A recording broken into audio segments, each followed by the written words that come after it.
Well, if you don't mind me asking, I'd love to hear what your daily or weekly practices with LinkedIn. I'm always really curious from other content writers or content creators that have found a nice niche in LinkedIn what their approach is, because I think it's so different for everybody. Do you Sure. have something that you kind of do on the regular that allows you to sort of stay locked into the platform? Yeah, yeah. I actually just read a post that um, kind of made me feel bad because I do this often, but they talk about posting ghosts, and this is this is my general posture of LinkedIn because LinkedIn is like a conference, like anything else. You can get lost in it. It's addicting. It's social media, and so I have a scheduler that I use on a consistent basis to schedule my posts, and so I post every day, 5 a.m. Pacific Standard Time every day, and then or Monday through Friday, and then um, on the weekends I give some people some little rest, and I post around 8 a.m. Pacific Standard Time. But I do it every day, and with the scheduler, excuse me, with the scheduler, what I like to do is get all my notes down. So I never feel the need um, to only put a post down or schedule it when it's ready. So I like to have a lot of rough notes, and this is how I always been as a writer. So if I'm going to write an essay, I like to mind dump on the paper and get it there, and then I'll just kind of tease it out as it comes. But I would rather have something there because it makes me feel a little more accomplished there. So today I have literally 25 posts scheduled for the next month of July.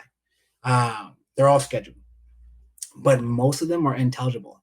Like you would not be able to understand at all what I'm saying. I can, but you would be like, this is garbage. You might still think it's Yeah. garbage, but like you would think it's more garbage based on what it's like.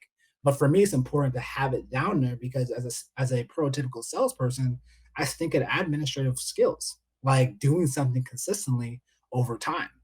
And so for me to be able to schedule it, that helps me do it that way. And then when I as a content creator, when I get bored or disinterested or just fatigued, I know that I need to do a better job of ingesting good material to be inspired. I Right. think that sometimes I do get bored. Sometimes I'm like, a hassle to write and to put out thoughts. Um, but I think that sometimes it's because I'm just ingesting really like weak material. I think we all ingest material, but it's Hmm. just like super like disinteresting, like mind like garbage. And Yeah. but the more I listen to like thoughtful teachers and speakers and um podcasts, things like that, that helps me ingest more content. And then as I ingest more content, I'm more inspired because I'm like, oh, like that thing is really important. And I know that there's someone that can can benefit from that. And one thing I want to say a little bit, if anyone is out there and they want to start writing on LinkedIn, they want to start um, engaging people on content. I would say the best thing you can do today, if you want to start writing on LinkedIn, is not write on your own posts, right? But to comment on people's posts. And I say that because it doesn't require you to come up with something from zero, from scratch. That person has already given you the raw material. Now you go and post meaningful responses to that person. And as a salesperson, the best way you can do this, if you're saying, hey, I want to be a thought leader in cybersecurity, identity theft, credit monitoring, whatever it might be, you have your specific industries. Find the hashtag, find the influencer in that space, and hit the notification bell so you know every time they post. Be the first comment on there and post something meaningful to them. Like it, respond, and it can't just Hmm. be awesome, good job, or thanks. It has to be something meaningful that you thought about, and I promise you, that'll be your starting of writing on LinkedIn. I would Mm. probably say that that piece of engagement on LinkedIn is probably more meaningful even than posting yourself. And I say that because if you watch, I'm a big sports person, as many of you know. So if you watch House of Highlights or any kind of viral video on Instagram, most of us immediately go to the comment section after we watch that video.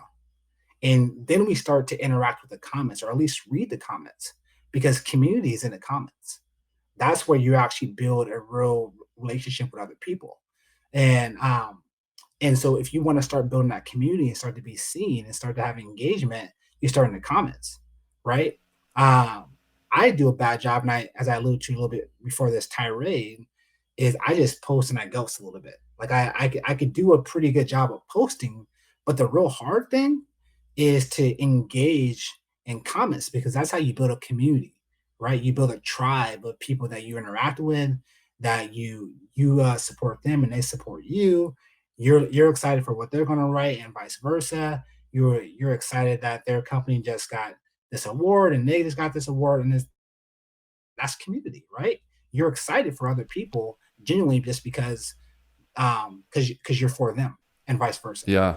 And I think that's the real trick of social media, right? Like, where you can build a tribe of people who are like, I'm just genuinely like pumped for you just because like I'm for you. Yeah. So that was a little bit tangent there, but I think that's helpful. No, I think it is. I think it is, and I totally align with that, because I firmly believe in the 100 true fans or the 1,000 true fans theory, where you don't necessarily need a million people following you or tuning into what you're saying. If you just have, a few hundred folks that you grow over, a certain amount of time, I mean, that's all it really takes to move the needle. And